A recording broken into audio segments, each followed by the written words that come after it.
하나님 말씀 여호수아서 2장 1절부터 14절 말씀, 6장 22절부터 25절 말씀. 눈의 아들 여호수아가 시딤에서 두 사람을 정탐꾼으로 보내며 이르되 가서 그 땅과 여리고를 엿보라 하매 그들이 가서 라합이라 하는 기생의 집에 들어가 거기서 유숙하더니 어떤 사람이 여리고 왕에게 말하여 이르되 보소서 이 밤에 이스라엘 자손 중에 몇 사람이 이 땅을 정탐하러 이리로 들어가나이다. 여리고 왕이 라합에게 사람을 보내어 이르되 내게로 와서 내 집에 들어간 그 사람들을 끌어내라. 그들은 이 온 땅을 정탐하러 왔느니라. 그 여인이 그 사람을 이수지라 이르되 과연 그런 사람들이 내게 왔었으나 그들이 어디에서 왔는지 나는 알지 못하였고 그 사람들이 어두워 성문을 닫을 때쯤 되어 나갔으니 어디로 갔는지 내가 알지 못하나 급히 따라가라. 그리하면 그들을 따라잡으리라 하였으나 그가 이미 그들을 들고 들고 나와서 그 지붕에 버려놓은 상대에 숨겨주라. 그 사람들은 요단 나루터까지 그들을 쫓아갔고 그들을 뒤쫓는 자들이 나가자 곧 성문을 닫았더라. 또 그들이 눕기 전에 라합이 지붕에 올라가서 그들에게 이르러 말하되 여호와께서 이 땅을 너희에게 주신 줄을 내가 아노라. 우리가 너희를 심히 두려워하고 이 땅 주민들이 다 너희 앞에서 간담이 녹나니 이는 너희가 애굽에서 나올 때 여호와께서 너희 앞에서 물을 마르게 하신 일과 너희가 그 남쪽에 있는 아모리 사람의 두 왕 시온과 옥에게 행한 일고 그들을 정멸시키기를 내가 말씀드리라. 우리가 듣자 곧 마음이 녹았고 너희로 말미암아 사람이 정신을 잃었나니 너희의 하나님 여호와는 위로는 하늘에서도 아래로는 땅에서도 하나님이시니라. 그러므로 이제 청하노니 내가 너희를 선택하였은즉 너희도 내 아버지의 집을 선대하도록 여호와께게 맹세하고 증거를 내라. 그리고 나의 부모와 나의 남녀 형제와 그들에게 속한 모든 사람을 살려주어 우리 목숨을 죽음에서 건져내라. 그 사람들이 그에게 이르되 내가 우리의 이 일을 용서하지 아니하면 우리의 목숨으로 너희를 배신할 것이고 여호와께서 우리에게 이 땅을 주실 때에는 인자하고 진실하게 너를 대화하리라. 여호수아가 그 땅을 정탐한 두 사람에게 이르되 그 기생의 집에 들어가서 너희가 그 여인에게 맹세한 대로 그와 그에게 속한 모든 것을 이끌어내라 하매 정탐한 젊은이들이 들어가서 라합과 그의 부모와 그의 형제와 그에게 속한 모든 것을 이끌어내고 또 그의 친족도 다 이끌어내어 그들을 이스라엘에 진영받게 되고 우리가 그 성과 그 가운데 있는 모든 것을 불로 사르고 은금과 동철기구는 여호와의 집 곳간에 두었더라.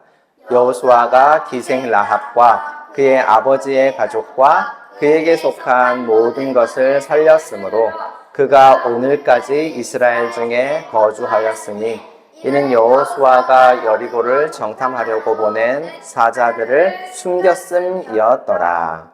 아멘. 자, 하늘만큼 높고 땅만큼 넓은 하나님의 사랑에 대해 살펴보는 5번째 시간이에요. 하갈, 룻, 야곱, 그리고 오늘은 라합이라고 하는 여인을 향한 하나님의 사랑에 대해서 살펴보면서 우리에게도 하나님께서 동일하게 베푸시는 하나님의 큰 사랑을 깨닫는 시간이 되기를 바랍니다. 시간으로는 5번째 시간인데 야곱의 삶을 우리가 2번 살펴보았으니까 인물로는 4번째예요. 근데 공교롭게도 야곱을 제외하고 3명은 여성이죠. 의도했다라기보다는 우리 실제 삶을 보아도 여성과 어린이 그리고 노인처럼 좀 존중받고 대우받기보다는 차별이나 학대 등의 여성들이 비교적 좀 많이 노출되는 것을 볼 수가 있기 때문에 비교 인원이 많진 않지만 여성의 비율이 높게 나타나 있는 것 같아요. 지금은 이른바 여성의 인권이 예전과는 사실 비교할 수 없을 만큼 많이 나아지고 좋아졌죠. 하지만 동서고금을 막론하고 여성이 남성에 비해서 여러모로 많이 차별받고 있는 것만은 부인할 수 없는 사실이죠. 그래서 그런 현실을 누구보다 더 잘 아시는 하나님은 누누이 말씀하셨어요. 고아나 과부나 나그네나 이방인을 절대로 압제하지 말고 그들을 해하지 말고 그들을 선대해 주어라. 이렇게요. 여성 중에서도 남편이 없는, 그러니까 보호자가 없는 과부, 미망인은 사실 누구나 함부로 대하는 사람 중에 하나였어요. 고아, 나그네, 이방인도 마찬가지였고요. 다시 말해서 법의 보호 아래, 사람들의 보호 아래 그 보호를 받지 못하는 사람들을 함부로 대하지 말고 선대해 주라고 하나님께서 누누이 이스라엘 백성들에게 가르치셨던 거죠. 심지어 하나님은 고아, 과부, 나그네, 이방인을 위해 정의를 행하는 하나님이 바로 나다. 이렇게 자신을 소개하시기까지 했었어요. 그러니까 우리가 살펴보는 하늘만큼 땅만큼 이 시리즈에서 여성이 많이 등장하는 것은 성경이 우리 현실을 잘 반영하고 있고 하나님은 우리 삶을 살피고 계신다라고 하는 명확한 증거라고 할 수가 있는 것이죠. 자, 야곱의 가족 70명이 이집트로 이사했습니다. 야곱의 아들 요셉이 형들 손에 팔려서 이집트의 노예로 끌려갔어요. 하지만 하나님과 약속하셨고 이삭과 약속하셨으며 야곱과도 약속하셨던 하나님은 요셉을 통해 이루실 계획이 있었던 거예요. 그가 비록 억울하게 노예가 되었지만 그 힘든 시기를 통해 하나님은 요셉을 이집트의 총리가 되게 하셨어요. 노예 신분의 사람이 한 나라의 총리가 된다라고 하는 것이 참 어려운 일이겠죠.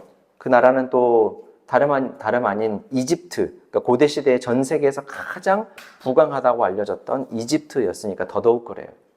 그가 그 나라의 총리가 되었던 것은 하나님께서 그를 통해 이집트의 많은 사람들을 극심한 흉년으로부터 구해내고 가족을 구해서 하나님의 백성을 키워내는 일을 맡기려고 하셨던 거죠. 야곱은 형 에서를 만나기 전에 하나님이 이름을 바꿔주신 일이 있어요. 야곱의 바뀐 이름이 뭐였냐면 바로 이스라엘이었습니다.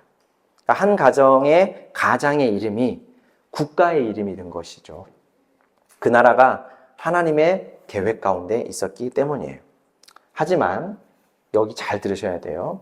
지금 현대의 이스라엘 국가는 성경에서 하나님께서 야곱을 통해 이루시려고 했던 이스라엘이 아니에요. 하나님의 나라는 보이는 국가, 정치적인 제도로 존재하는 국가가 아니에요. 하나님의 말씀, 하나님의 통치에 따라 살아가는 영적인 공동체, 구원의 공동체가 바로 이스라엘입니다. 그래서 아브라함, 이삭, 야곱, 그리고 요셉으로 이어져 내려오는 약속의 국가, 하나님의 나라, 하나님의 백성 이스라엘은 예수님을 믿고 살아가는 지금의 교회로 계승되는 것이지 중동 이스라엘 나라가 하나님이 약속한 그 나라가 아니라고 하는 것을 명심하셔야 해요. 하나님 나라의 주인, 우리가 전에 배운 대로 하나님 나라의 잔치를 베푸시는 예수님을 믿고 따르는 우리가 바로 하나님께서 부르신 이스라엘이다라고 하는 것을 기억하십시오. 하나님의 이스라엘이 누구라고요? 우리예요, 우리. 명심하세요. 야곱의 가족이 이집트에 들어가서 살면서 이스라엘 백성들은 그 수가 기하급수적으로 늘어났어요. 처음에 70명이 이집트로 이주를 해서 들어갔는데 이집트에서 이스라엘 백성들이 살던 약 430년 동안 그 인구가 성인 남성만 60만 명이 되었어요.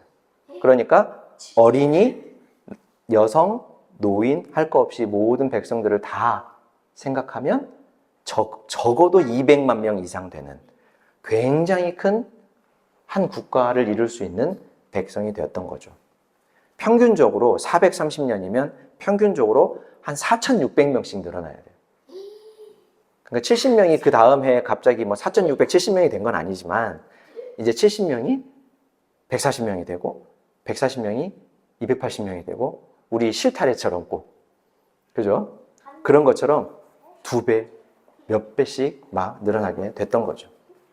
요즘 우리나라 인구수가 급감한다고 해가지고 온통 걱정인데 이집트에 들어간 이스라엘 백성들은 그들의 인구가 400년이 넘는 기간 동안 아주 지속적으로 늘어나서 70명이 적어도 최소한 200만 명 이상이 되는 나라가 되었어요. 근데 이를 두고 많은 성경학자들은 이스라엘을 하나님께서 큰 민족으로 만들기 위해서 이집트라는 나라를 마치 이스라엘을 키우기 위한 인큐베이터처럼 사용하셨다. 이렇게 말을 해요. 하나님은 아들이 없었던 아브라함에게 내가 너에게 큰 민족을 주겠다. 네가 큰 민족의 조상이 되게 하겠다라고 약속을 하셨고 그 약속을 정말로 조금씩 이루어 가고 계셨고 이렇게 지켜내셨던 거죠. 그런데 이스라엘 민족의 수가 갈수록 많아지자 이스라엘 민족들에게는 좋을지 모르지만 이집트의 지도자들은 위협을 느끼게 되었어요. 그래서 이스라엘 민족을 노예화하는 정책을 펼치기 시작합니다. 이제 하나님의 시간이 된 거예요. 이때 하나님은 모세를 보내서 이스라엘 백성들의 지도자로 삼고 이집트를 나오게 하는 거죠. 그래서 이게 출애굽기, 출이집트기의 시작이 된 겁니다. 그들은 이집트를 나와서 사막으로 이동해요. 사막은 그야말로 황량한 곳이죠. 사진을 보시면 중동 이스라엘 땅이 꼭 저렇게 생겼어요. 풀 한 폭이 물 한 방울을 찾아보기가 힘든 곳이죠. 그래서 오로지 하늘의 하나님만 바라보고 의지해야만 살아갈 수 있는 곳이 바로 이스라엘 사막입니다. 어쩌다 보니 사막의 길로 잘못 든 것 아닌가? 길을 잘못 들어간 것 아닌가? 아니요. 하나님은 이스라엘 백성들에게 하나님만 바라보는 삶, 즉 신앙생활을 가르치기 원하셨던 것이죠. 하나님은 필요할 때만 찾는 분이 아니라 언제나 매 순간마다 우리에게 반드시 필요한 분이다라고 하는 것을 인식시켜 주시고 인생의 한 걸음 한 걸음을 하나님께 의지하면서 살아가는 삶을 가르치려고 일부러 하나님은 사막으로 길을 접어들게 하셨어요. 하지만 그게 그렇게 쉬웠을까? 그렇지 않죠. 이스라엘 백성들은 40년 동안 사막에서 살면서 하나님을 의지하는 것을 배우기보다는 하나님을 의지하지 못하고 언제나 의심했어요. 신실하게 하나님을 믿지 못하고 하나님을 불신했어요. 심지어 이집트에서 노예로 살던 때가 지금 하나님과 사는 것보다 훨씬 좋다라고 하면서 하나님과 사는 삶을 불평하기도 했고 하나님을 원망하기도 했어요. 이쯤 되면 하나님도 슬슬 마음속 깊은 곳에서부터 화가 좀 치밀어 오를 때가 되지 않겠어요? 하나님께서 이스라엘 포기하고 사막에 버리는 게 낫겠다고 생각이 들 법도 한데 하나님은 절대로 그렇게 하지 않으시죠. 그들을 버리지 않았어요. 하나님은 약속을 절대로 바꾸지 않으시니까요. 이스라엘에게 이집트를 나올 때 하신 약속, 가나안으로 인도하셔요. 그동안 이스라엘을 이끌었던 지도자 모세가 이제 죽고 여호수아라는 인물이 이스라엘을 이끌고 가나안 땅으로 들어가게 되는데 그곳에서 처음 만나는 성이 바로 여리고입니다. 아주 크고 아주 강한 곳이었어요. 여호수아는 이 여리고 성에 정탐꾼을 보냅니다. 그러니까 어마어마한 위용을 자랑하는 여리고 성을 정복하기 위해서 성 내부의 정보를 알아내야 했던 것이죠. 우리 어린이 성도들이 정탐꾼이라는 말이 좀 어려울 것 같아서 스파이, 알겠죠? 스파이를 보내요. 그래서 정탐꾼, 이 스파이를 여리고에 보내고 그들이 숨어 들어갔습니다.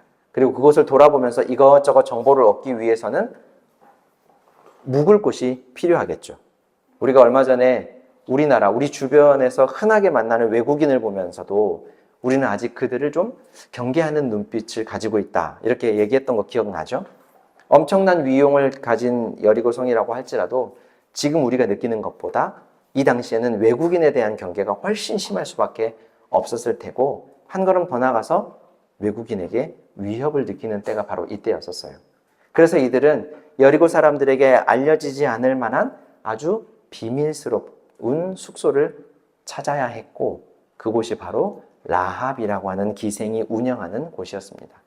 성경은 라합이 기생이었다 이렇게 얘기해요. 여러 차례 말씀드리지만 고대 시대의 여성들은 공식적으로 경제활동을 할 수가 없었기 때문에 남들이 좀 천하게 여기는 일들이나 겨우 할 수밖에 없었던 것이죠. 다시 말하면 라합도 그녀를 보호해 줄 만한 사람이 전혀 없는 아주 연약한 여인이었던 거예요. 그리고 그런 라합의 집은 외국인을 경계하고 위협적으로 느끼는 여리고성 사람들의 눈을 피하기에는 아마 최적의 장소가 되었을 거예요. 그런데도 여리고성 사람들은 정탐꾼들, 스파이에 대한 정보를 발빠르게 입수하게 되었고 왕에게까지 보고하게 됩니다. 보통은 성의 통치자를 성주 이렇게 표현을 할 텐데 그곳을 통치하는 사람을 왕이라고 말하는 것을 보면 여리고성의 규모는 아마 한 나라와 맞먹을 정도로 아마 크고 강했다라고 우리가 예상해 볼 수가 있어요. 왕이 스파이에 대한 소식을 접하고 급하게 라합의 집으로 사람을 보냅니다. 우리 3절을 같이 한번 읽어볼게요. 시작. 여리고 왕이 라합에게 전가를 보냈다. 너에게 온 사람들 곧 내 집에 온 사람들을 데려오너라. 그들은 이 온 땅을 정탐하려고 왔다. 왕이 보낸 사람들을 맞이한 라합은 어땠을까요? 몰라요. 왕이 어떤 사람들을 보냈어요. 만약에 지금 우리나라 대통령이 자기 비서실에 있는 사람들이나 아니면 경호원을 막 보내가지고 우리한테 무슨 얘기를 한다고 생각해 보세요. 그럼 어떤 생각이 들까요? 덜컥 사실 좀 뭐 잘못한 거 없지만 덜컥 겁이 나지 않겠어요? 그렇죠? 무슨 일이 있지? 대통령이 사람을 보냈네? 왕이 사람을 보냈네? 이러면서 덜컥 겁이 났겠죠. 그리고 이러다가 까딱 잘못하면 우리 집, 우리 가족, 나도 무사하지 못할 수도 있겠다라는 생각이 들었을 거예요. 그러면 선택은 간단하죠. 왕이 시키는 대로 하면 아무 일도 일어나지 않아요. 그런데 라합은 이상한 길을 가려고 결정해요. 우리 4절 이하를 같이 한번 읽어볼게요. 시작. 그러나 그 여인은 두 사람을 데려다가 숨겨놓고 이렇게 말하였다. 그 사람들이 저에게로 오기는 했습니다만 그들이 여기서 왔는지 어디서 왔는지 저는 알지 못합니다. 그리고 그들은 날이 어두워 성문을 닫을 때쯤 떠났는데 그들이 어디로 갔는지 저는 알지 못합니다. 빨리 사람을 풀어 그들을 뒤쫓게 하시면 따라잡을 수도 있을 것입니다. 그러나 그때는 그 여인이 그들을 지붕으로 데리고 올라가 자기네 지붕 위에 널어놓은 삼대 속에 숨겨놓은 뒤였다. 뒤쫓는 사람들이 요단 길을 따라 나루터까지 그들을 뒤쫓았고 뒤쫓는 사람들이 나가자마자 성문이 닫혔다. 라합은 이스라엘 정탐꾼들, 스파이들 이 둘을 숨겨주기로 결정을 한 거예요. 왕이 보낸 사람들에게 사실을 말하면 아무 문제 없이 일이 끝날 텐데, 마무리가 될 텐데 그녀는 왜 이런 선택을 하게 되었을까? 8절 이하를 읽어보면 알 수가 있어요. 보세요. 정탐꾼들이 잠들기 전에 라합은 지붕 위에 있는 그들에게 올라가서 말하였다. 나는 주님께서 이 땅을 당신들에게 주신 것을 압니다. 우리는 당신들 때문에 공포에 사로잡혀 있고 이 땅의 주민들은 모두 하나같이 당신들 때문에 간담이 서늘했습니다. 당신들이 이집트에서 나올 때에 주님께서 당신들 앞에서 어떻게 홍해의 물을 마르게 하셨으며 또 당신들이 요단강 동쪽에 있는 아모리 사람의 두 왕 시혼과 옥을 어떻게 전멸시켜서 희생제물로 바쳤는가 하는 소식을 우리가 들었기 때문입니다.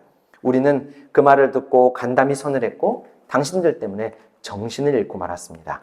위로는 하늘에서 아래로는 땅에서 과연 주 당신들의 하나님만이 참 하나님이십니다. 내가 당신들에게 은혜를 베풀었으니 이제 당신들도 내 아버지의 집안에 은혜를 베푸시겠다고 주님 앞에서 맹세를 하시고 그것을 지키겠다는 확실한 징표를 나에게 주십시오. 그리고 나의 부모와 형제들과 형제자매들과 그들에게 속한 모든 식구를 살려주시고 죽지 않도록 우리의 생명을 구하여 주십시오. 맞아요. 라합이 이상한 선택을 한 데에는 그만한 이유가 있었던 거죠. 먼저 강력한 여리고성 사람들이 이스라엘에 대한 소식을 들었는데 좀 더 정확하게 말하면 이스라엘을 이끌고 오시는 하나님에 대한 소식을 들었던 거예요. 하나님이 이스라엘을 이집트에서 데리고 나오실 때 이스라엘이 홍해 바다를 건너도록 바닷물을 갈라준 일에 대해서 들었고 이스라엘이 요단강을 건너서 아모리 족속의 두 왕을 무찌르고 그들을 이길 수 있게 하신 일에 대해서 들었다는 거예요. 자, 여러분, 우리나라 서해에 가면 모세의 기적이라고 해서 이렇게 썰물 때 몇 시간 동안 바다에 물이 쭉 빠지고 바다에 땅을 걸어갈 수 있는 곳이 있죠. 근데 홍해 바다는 사실 그런 곳이 아니에요. 그냥 파도가 넘실대는 바다예요. 하나님은 그런 바다에 반을 뚝 하고 갈라서 양쪽으로 물을 나누었어요. 그리고 이스라엘이 그곳을 가로질러서 건너갈 수 있게 하셨다고 해요. 심지어 이스라엘이 밟고 지나가는 바다의 바닥은 갈라진 물의 가운데 바닥은 마치 바닷물이 없었던 것처럼 딱딱하게 마른 땅이었다라고 성경에 기록되어 있어요. 그러니까 썰물 때 물이 자연스럽게 빠져나간 게 아니라 하나님이 바다를 가르시고 그 바다 땅을 마르게 하셔서 이스라엘 백성들이 무사히 지나갈 수 있도록 준비하셨다는 거죠. 또 이스라엘이 사막 생활을 하는 동안에 아몰이라는 이름의 족속과 전쟁을 해서 이겼다는 겁니다. 그런데 여러분, 지금 이스라엘은 어떤 상태예요? 쉽게 말하자면 난민이에요. 난민. 이집트에서 자발적으로 하나님의 인도하심에 따라 나온 것이지만 실상은 아무것도 없는 사막에서 그냥 떠돌아다니는 난민 신세에 불과했어요. 그렇다면 어떤 나라와 전쟁을 할 만한 힘을 이스라엘이 가지고 있었을까? 전혀 없었죠. 무기가 있었겠습니까? 무엇이 있었겠습니까? 하나님께서 이기게 하셨던 거죠. 그런데 이렇게 무시무시한 힘을 가진 하나님이 이끄는 이스라엘 백성들이 자신들이 살고 있는 여리고를 향해서 오고 있다라는 소식을 이 성에 있는 사람들이 다 들었다는 거예요. 그러니 어떻겠어요? 간담이 서늘했다. 그 소식을 듣자 우리 백성들이 정신을 잃을 지경이었다. 이렇게 얘기하죠. 한 시대를 풍미했던 그 미국의 복서 마이크 타이슨하고 고등학교를 갓 졸업한 아마추어 선수, 아마추어 선수라고 하지 말고 저하고 붙었다고 생각해 봅시다. 마이크 타이슨하고. 게임이 되겠습니까? 아마 그 글러브를 끼고 마이크 타이슨이 저를 한 대 때리려고 이렇게 어깨만, 주먹만 이렇게 살짝 해도 저는 아마 간담이 서늘해지고 아마 정신을 잃을 지경이 되고 말 거예요. 그러니까 게임을 시작하기도 전에, 경기를 시작하기도 전에, 전쟁을 시작하기도 전에 이건 게임이 안 되지. 이건 불공평하지. 이거 어떻게 싸워? 싸울 필요도 없고 무조건 지는 게임 아니야? 라고 한 것이죠. 여리고성 사람들의 생각이 바로 그랬다는 거예요. 하지만 아무리 그래도 정탐꾼, 이 스파이를 도울 것까지는 없지 않나. 라합이 그렇다고 하더라도 스파이를 도울 것까지는 없지 않나. 그녀에게는 지켜야 할 가족이 있었던 거예요. 내 부모, 내 형제들, 그리고 그들에게 속한 모든 식구들이요. 근데 여러분 생각해 보세요. 당시에는 여성이 경제활동을 할 수 없다 그랬잖아요. 지금이야 누구든 나가서 돈을 벌 수 있고 하니까 여성이라도 어머니라도 가족들을 부양하기 충분하죠. 근데 이때는 경제활동을 할 수가 없었어요. 근데 그런데도 불구하고 집에 있는 부모님, 그리고 형제, 자매만 아니라 형제도 얘기되어 있죠. 남자 형제들까지도, 그리고 거기에 속한 자녀들까지도 이 라합이 다 책임지고 있었다라고 한다면 성경에 기록되어 있지는 않지만 아마도 이 가정에 큰 어려움이 있었을 거라고 봐요.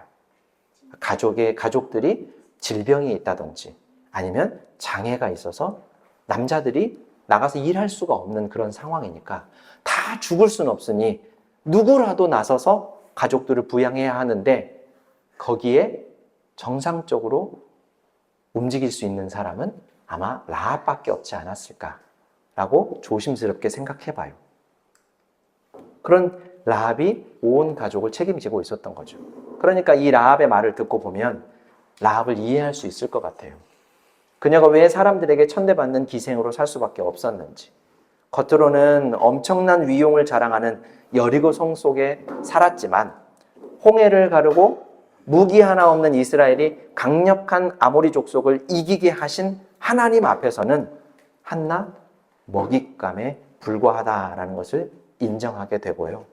하늘과 땅의 신은 오직 당신들의 하나님, 당신들이 섬기고 당신들을 다스리고 인도하시는 하나님 한 분만이 온 세상의 유일한 신이십니다. 라고 고백한 라합의 말이 이해가 되는 거죠. 그런데 여러분, 신약성경 히브리서 11장을 보면 라합이 했던 이 행동, 정탐꾼들을 숨겨주고 살려주었던 행동이 그녀의 믿음에서 나온 행동이었다라고 말합니다. 우리 히브리서 11장 31절 말씀 같이 한번 읽어볼게요. 시작! 믿음으로 기생. 라합은 정탐꾼을 표현하여 영접하였으므로 순종하지 않게 한 아멘. 자, 라합이 한 행동이 무엇 때문이었다라고 얘기해요? 믿음 때문이었다라고 하죠. 누구를 믿는 걸까요? 하나님을 믿는 믿음이죠. 자신이 들었던 하나님에 대한 소문, 하나님에 대한 이야기를 그대로 받아들였다는 거예요. 그리고 그 하나님에게 자신과 자신의 가족 모두를 맡겼다라는 말입니다. 여러분, 이스라엘만 봤을 때는 믿을 만한 구석이 하나도 없어요. 사막에서 떠도는 사람들이 뭐가 무섭고 뭐가 좋겠습니까? 자신은 당시에 강력하다 못해 성에 왕이 있을 정도의 여리고 성에 사는 사람이었어요. 난민들이 무서울 게 뭐가 있겠습니까? 라합은 그들을 이끌고 계시는 하나님을 인정하고 그 하나님 앞에서 자신이 얼마나 연약한 존재인지 인식하여 하나님께 자신과 자신들의 가족들의 운명을 다 맡겼던 것이죠. 라합이 하나님을 믿게 된 과정이 지금 우리가 하나님을 믿게 된 과정과 똑같아요. 하나님에 대한 소식, 복음을 듣습니다. 하나님에 대한 소식, 복음은 우리에게 예기치 않은 삶의 시작을 가져오게 된다고 했죠. 그렇게 한 번 찾아온 하나님은 절대로 우리를 떠나지 않고 우리를 구원하시죠. 강력한 여리고성 사람들과 무기 하나 없이 떠도는 난민 이스라엘은 객관적으로 봤을 때는 상대가 되지 않는 상대죠. 하지만 난민 이스라엘이 홍해를 마른 땅을 밟고 건너게 하시고 또 아모리 족속을 이기게 하신 하나님을 믿고 의지할 때 하나님의 약속은 변함없이 이루어졌어요. 그러니까 결과를 알고, 그러니까 끝을 알고 이길 것을 알고 임하는 게임과 같은 거죠. 그런데 여러분, 라합이 어떤 여인이에요? 기생이었다고 하죠. 여리고에서 아무도 주목하지 않고 아무도 그녀를 보호해주지 않는 그런 여인이었어요. 자신은 변변한 경계 활동을 할 수도 없는 처지였는데도 엎친 데 덮친 격으로 보호자가 되어주지 않으면 삶을 이어갈 수 없는 사람들이 여러 명 있었던 거죠. 부모와 형제 자매들, 그리고 그들의 가족들까지 책임져야 하는 사람들이 많은 아주 막중한 책임을 맡은 여인이었던 거예요. 그래서 한편으로는 안정적이고 편안한 여리고성, 성의 왕과 잘 지내는 것이 앞날을 보장받는 일일 수도 있었어요. 훨씬 더 현명한 선택일 수 있죠. 하지만 하나님께서 그녀에게 믿음을 주셔서 사실 아직 한 번도 경험해보지 못하고 그저 전해 들은 소식으로만 접한 하나님에게 자신과 자신의 모든 것을 다 맡기고 의지하게 된 것이죠. 그 결과가 어떻습니까? 6장 25절 말씀 우리 같이 한번 읽어볼게요. 시작. 여호수아가 기생 라합과 그의 아버지 가족과 그에게 속한 모든 것을 살렸으므로 그가 오늘까지 이스라엘 중에 거주하였으니 이는 여호수아가 여리고를 정탐하려고 보낸 사자들을 숨겼음이더라. 한 가지 더, 마태복음 1장을 보면 예수님의 족보가 나오는데요. 여기서도 라합의 이름을 볼 수가 있어요. 마태복음 1장 5절 말씀 읽어볼게요. 시작. 살몬은 라합에게서 보아스를 낳고 보아스는 룻에게서 오벳을 낳고 오벳은 이새를 낳고. 자, 여러분 잘 보세요. 지난번에 만났던 여인, 낯이 익은 여인이 보이죠? 그렇죠. 아주 우등생들이에요. 룻이라는 여인, 그 여인의 남편이 된 보아스의 엄마 이름이 뭐예요? 그렇죠. 살몬과 라합이 결혼해서 보아스를 낳았고 보아스는 룻에게서 오벳을 낳고 오벳은 이새를 낳고 이새는 다윗을 낳고 쭉쭉쭉쭉쭉 내려와서 예수님이 태어나고, 하나님은 라합에게 믿음을 주셔서 당장 눈앞에 안정적인 여리고 성보다 하나님을 의지하면서 살게 하셨던 거예요. 또 하나님은 라합에게 그녀 자신이 책임지는 삶보다는 하나님을 의지할 때 하나님께서 책임져 주시는 삶이 더 가치 있고 안정되고 더 믿을만하다고 여기는 믿음을 주셨던 거죠. 이 모든 믿음의 결과 그녀는 무너져 내린 여리고에서 유일하게 살아남아 구원을 얻게 됩니다. 심지어 예수님의 족보에 기록되고 예수님의 가족이 되는 은혜를 입었어요. 라합이 그럴 만한 자격과 능력이 있는 사람이었는가? 아니죠. 그녀는 자신이 속한 사회에서 천대받고 무시당했던 사람이었어요. 아무도 그녀의 편이 되어주지 않고 누구도 그녀를 보호해주는 이가 없는 그런 여인이었던 거죠. 오히려 자신이 짊어져야 할 짐만 한가득 떠안고 있는 여인이었어요. 하나님은 그런 그녀를 사랑하셔서 그녀와 그녀가 책임지고 있던 모든 가족들까지 구원하시고 하나님의 가족으로 받아주셨던 거예요. 자, 사랑하는 성도 여러분, 이것이 하늘만큼 높고 땅만큼 넓은, 아니 어떤 말로도 다 표현할 수 없는 우리 하나님의 사랑입니다. 오늘부터 시작되는 또 새로운 한 주도 우리를 향한 크고 넓은 하나님의 사랑을 풍성하게 맛보게 되시기를 주님의 이름으로 축원합니다. 사랑과 은혜가 풍성하신 하나님 우리 아버지, 크고 놀라운 사랑을 또 배웠습니다. 천대받던 라합도 사랑하셔서 그녀에게 믿음을 주시고 구원하여 주시고 그녀가 책임지고 있던 모든 이들까지 책임져 주신 하나님의 크신 사랑을 우리가 다시 한번 우리 마음속에 새기면서 우리들의 삶 속에서도 하늘보다 높고 땅보다 넓은 하나님의 사랑을 풍성하게 경험하게 살게 하여 주옵소서. 예수님의 이름으로 기도합니다. 아멘.